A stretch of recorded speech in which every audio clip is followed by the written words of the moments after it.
Hello. Today General Hospital will reveal exciting events in the next 2 weeks from June 9th to 20th 2025. First, Elizabeth stood quietly in the break room of General Hospital, clutching a paper cup of coffee that had long gone cold. She had been holding back tears for days, but as soon as Lucas walked in, the dam broke. In the privacy of the moment, she confessed that her reunion with Lucky had crumbled into silence and unspoken pain. What was supposed to be a hopeful reconnection became a painful reminder of everything they had lost. Years of miscommunication, emotional scars, and separate paths proved too much to mend, and Elizabeth had no choice but to let him go. As she poured out her heart, Lucas listened quietly, offering the kind of steady, non-judgmental presence that made it easier to be honest. She admitted it was the right decision, not just for herself, but for Lucky, and even for their children. Holding on to a fantasy of the past was only hurting everyone involved. Lucky, meanwhile, was walking the empty halls of the Spencer house, each step echoing with memories. The thought of staying in Port Charles felt suffocating. Every street corner, every familiar face reminded him of a life he couldn't recover. There had been moments when he thought maybe, just maybe, he could rebuild something with Elizabeth, that they could find their way back to each other. But as the days unfolded, it became clear they were no longer the same people who had once fought for love. The realization cut deep, but it also brought clarity. He needed to leave. Before he packed his things, he made quiet visits to the people who still mattered, Lulu, who embraced him with silent understanding, and Laura, whose eyes held both sorrow and pride. To each, he offered a heartfelt goodbye that spoke volumes without needing many words. He knew he was chasing something undefined, but staying would only deepen the ache. At the Ashford house, Trina was sensing a shift she couldn't ignore. There were whispers behind closed doors, subtle changes in tone, and an invisible wall growing between her parents. It wasn't dramatic or loud, it was quiet and unnerving, like something dangerous hiding beneath the surface. Curtis had been coming home late, avoiding eye contact, and Portia had grown withdrawn, barely responding to Trina's attempts at casual conversation. The tension was unbearable. Trina turned to Ava, the only adult she trusted enough to confide in without feeling judged. Ava didn't try to fix it or minimize what Trina felt. Instead, she validated the young woman's instincts and reminded her that sometimes, silence is a sign of deeper cracks forming. Trina began watching more closely, her heart heavy with the dread that something terrible was building just out of sight. It was during a study break that Trina ran into Kai, a classmate she had grown to trust in recent weeks. There was something different about Kai. He was observant, quiet, but always seemed to be in the right place at the wrong time. She shared her concerns with him, and that's when his expression changed. After a long pause, Kai admitted he had overheard something. An argument between Curtis and Portia, one that mentioned a name neither of them had heard before, Jacinda. He didn't catch everything, but the tone was tense, desperate, and filled with unspoken threats. Trina's heart raced as Kai relayed the pieces he remembered. The name Drew came up, along with ketamine and something about paying someone off. Trina wasn't sure what to make of it, but the puzzle pieces were beginning to form a picture that terrified her. She and Kai agreed to keep digging. But cautiously, knowing how dangerous these secrets could become. Behind closed doors, Curtis was unraveling. Desperation had taken hold, and his moral compass was spinning out of control. With his back against the wall, he hatched a plan that teetered between unethical and criminal. Jacinda, a former associate with a questionable past, was the key. He believed she could be manipulated, bought, even, into saying that Drew had paid her for sex and that he had introduced her to ketamine. It was a lie, of course, but one that could ruin Drew's credibility and shift the power dynamic in Curtis's favor. The plan was risky, but Curtis saw it as necessary. Everything was at stake, his family, his reputation, and the control he so desperately clung to. But the plan depended entirely on finding Jacinda, a woman who had vanished into the shadows of Port Charles without a trace. As the days passed, Kai couldn't shake the feeling that he was standing at a crossroads. He had the knowledge to blow Curtis's plan wide open, but exposing it would endanger people he barely knew and put himself in the center of a storm he wasn't ready for. Yet, staying silent felt like betrayal. He wrestled with the decision in silence, weighing the risks against the consequences. Trina had trusted him, confided in him. And though he never asked to be part of this mess, he now found himself entangled in the web of secrets and lies. What Kai did next could shift the entire course of events. One truth spoken aloud might unravel an entire family. Still, the cost of inaction could be even greater. Second, Felicia had spent the past few months drifting between identities, mother, grandmother, quiet observer, but none of them truly made her feel alive. That changed when she was approached with a covert assignment that called upon a different side of her entirely. Drawing on years of investigative experience and her sharp intuition, Felicia was tasked with quietly gathering intelligence on a volatile custody battle that had begun drawing in powerful players across Port Charles. Though she hadn't been in the field in years, something about this mission reignited her spirit. She was to remain unseen, blend into the background, and uncover the source of an alleged manipulation campaign. One that could alter the outcome of the custody case between Michael and Willow. Felicia agreed without hesitation, aware that one misstep could ruin reputations, destroy families, and ignite war within already fragile alliances. Meanwhile, Michael had been tirelessly pushing toward what he believed was the best solution for his children, winning full custody and removing Willow from any parental rights. He framed his pursuit as protection, claiming it was about stability and safety. But behind that righteous facade was a man influenced by bitterness, by a need for control that masked deeper insecurities. Encouraged by Drew, Michael began to weaponize private details from Willow's past, specifically her prior emotional collapse and her connections to controversial figures. Drew assured him that this would only solidify their case. What Michael failed to consider, however, was the collateral damage. Nina, Willow's biological mother and Michael's longtime adversary, learned of the betrayal and was consumed by fury, not just at Michael, but at the betrayal of civility she believed they had managed to build for the children's sake. In the courtroom, tensions had already been high, but as the next session began, the atmosphere shifted from legal procedure to explosive theater. Evidence introduced by Drew backfired spectacularly when the judge questioned its admissibility and relevance. A new witness was called unexpectedly, a former therapist of Willow's, who contradicted Drew's claims and painted a far more sympathetic picture of Willow's mental health. Nina's lawyer submitted documentation suggesting that Michael had manipulated certain medical records to cast Willow in a negative light. The mood shifted rapidly. What was once a clear path to victory for Michael now looked like a battlefield littered with procedural landmines and unpredictable twists. The judge postponed final ruling, and everyone exited the courtroom knowing that nothing was certain anymore. Away from the courthouse drama, Ava was crafting a different kind of plan. From the comfort of her gallery, she sent out a mysterious invitation, handwritten and sealed in a black envelope. The recipient's identity remained unknown, but the intentions behind it were unmistakably strategic. Ava never played games without an endgame in mind.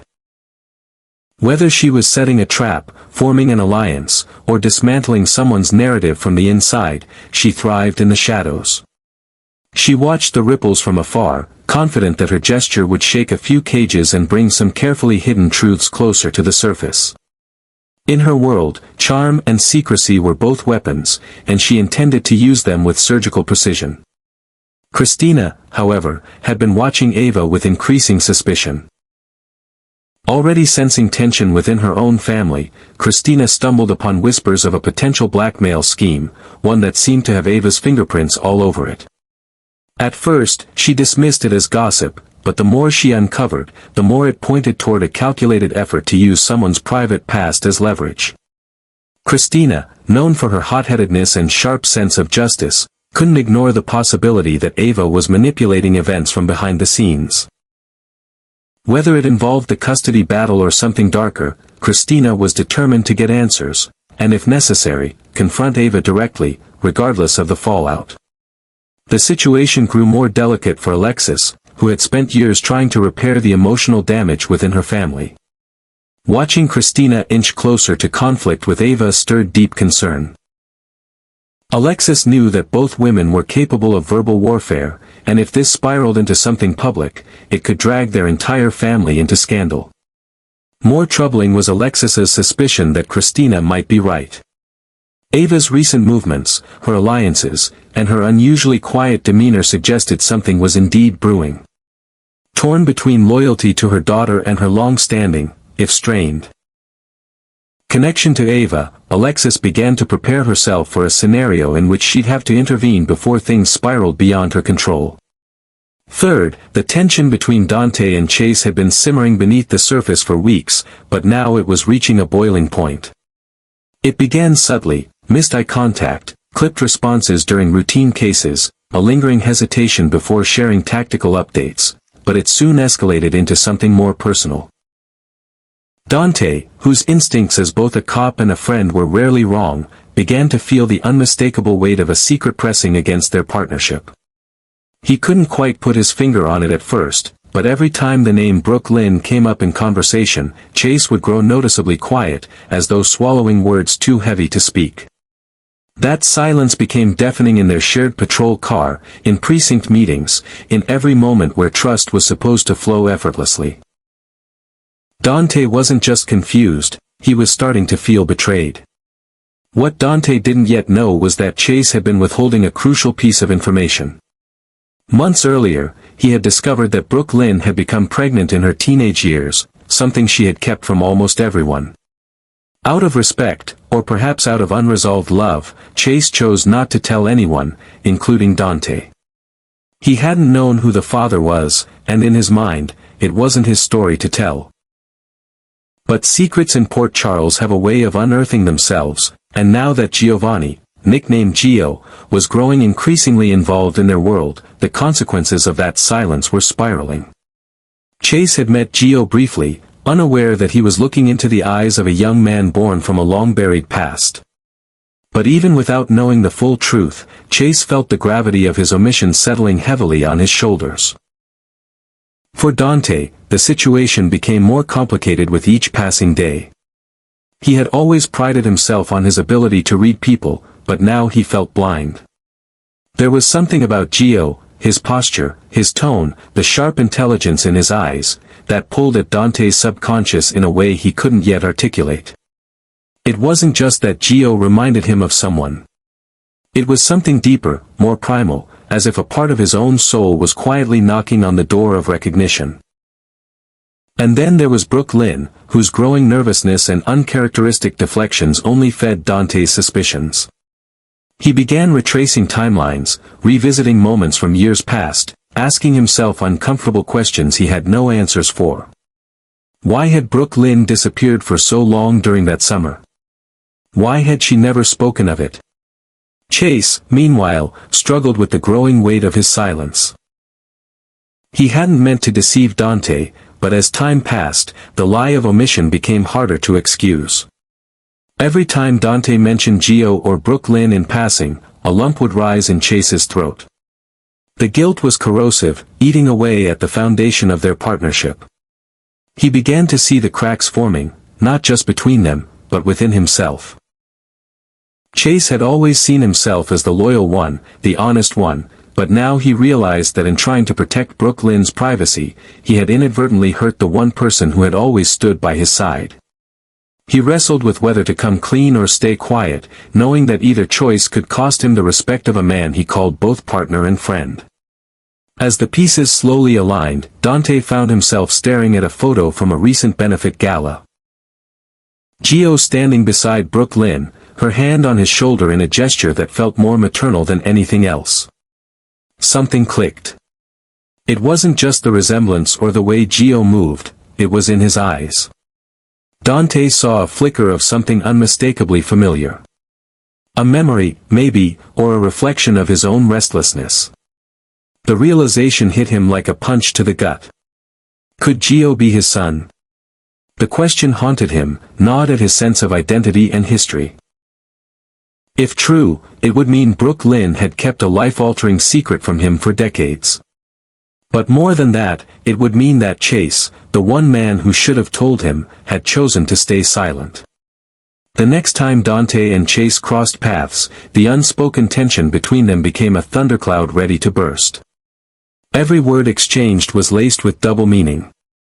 Dante wanted to confront him, but part of him still hoped he was wrong. Part of him wanted to believe that Chase wouldn't hide something so profound, not from him. But the weight of truth had already begun to shift the balance between them. Trust, once implicit, unshakable, now trembled beneath their feet. They were no longer just two cops covering each other's backs. They were men standing on opposite sides of a truth too heavy to share, yet too dangerous to keep buried. Chase finally reached a breaking point. He stood at the edge of confession, knowing full well what it might cost. The words were on his lips, but he hesitated. Because saying it out loud, admitting that he had known something, even without knowing everything, would change everything between them. It would fracture a bond built on years of loyalty, sacrifice, and brotherhood. But even as he hesitated, he saw the hurt in Dante's eyes. The quiet fury, the disbelief, the desperate need for answers. And that's when Chase realized that the damage had already been done, not by the truth itself, but by the silence that preceded it. Now, as they both stand on the brink of revelation, the future of their friendship, and perhaps the future of a young man named Gio, hangs in the balance. Secrets have a way of reshaping everything they touch, and in Port Charles, the fallout is never simple. For Dante and Chase, what comes next will either rebuild the foundation they once stood on or reduce it to dust. Finally, the week of June 16th to 20th at General Hospital will erupt in the emotional and legal aftermath of a custody battle that has splintered loyalties and left no relationship untouched. As Michael and Willow stand side by side in the courtroom awaiting the judge's ruling, the air is thick with tension, regret, and unspoken betrayal. The verdict, once delivered, doesn't bring resolution, it detonates a powder keg. Whatever hope remained for a peaceful co-parenting agreement shatters under the weight of the judgment. If Michael emerges victorious, Willow's pain will be visceral. If Willow regains control, Michael's carefully constructed moral platform will begin to crumble. No matter the outcome, hostility between them is poised to escalate beyond the confines of family drama and into psychological warfare, with Drew caught in the crossfire. Drew, determined to prove his love for Willow, continues to position himself as her champion, hoping his loyalty and consistency will sway her heart back toward him. But as the days unfold, that image begins to deteriorate. The truth cannot be buried forever, and as long as Drew refuses to come clean about sabotaging Willow's trip to Germany, where she had tried to reach Michael during his recovery, and his covert rendezvous with Nina, his foundation is built on lies. His downfall becomes less a matter of if and more of when. What was meant to be an altruistic effort to protect Willow's best interests slowly morphs into the desperate tactics of a man trying to mask his manipulations under the guise of good intentions. The writers seem poised to deliver a just reckoning, charting a path for Drew that could leave him isolated and exposed. While Drew's facade begins to crack, Carly is on a different trajectory entirely. Her connection with Jack Brennan, once tentative and born out of necessity, has evolved into something dangerously intimate. The walls she built around her heart are beginning to fall as Brennan charms his way into her life. This week, Carly surprises him with a romantic gesture, perhaps a quiet dinner or a personal gift that reveals how far her feelings have progressed. But what she doesn't realize is that this budding relationship is a fuse waiting to ignite. Brennan's true intentions remain murky, and his alliance with key figures at the WSB makes him both alluring and potentially lethal. Still, in Carly's eyes, he represents hope, stability, and a fresh start, something she's been craving for far too long. Meanwhile, Jason has taken it upon himself to dig deeper into the shadowy past of Professor Henry Hank Dalton. The trail leads him directly to WSB files, encrypted correspondence, and surveillance footage surrounding Jocelyn's recent performance, an event that may have served as cover for something far more sinister. As Jason connects the dots, what he finds shakes him to his core. a tangled web that ties Dalton not only to WSB but to Brennan and possibly even Jocelyn herself. Jason's loyalty to Jocelyn makes this personal, and he won't rest until he uncovers the truth. What he doesn't know is that his investigation might cost him more than answers. It might put Jocelyn in danger she never saw coming. Jocelyn, however, is not the type to sit back and follow orders blindly. As Brennan begins to move forward with Vaughn's calculated plan to take down Anna Devane, Jocelyn grows suspicious and angry. Despite warnings, she prepares to act, unwilling to let Anna become collateral damage in a game she doesn't fully understand. Her instincts scream that Vaughn isn't who he pretends to be. When she finally confronts him, sparks fly. The tension between them, already crackling from past friction, erupts into open conflict. The fight isn't just ideological, it's personal. Jocelyn accuses Vaughn of crossing a line, and Vaughn, always calm under pressure, finds himself rattled by her intensity. This power struggle between them adds a new layer of urgency to an already volatile mission.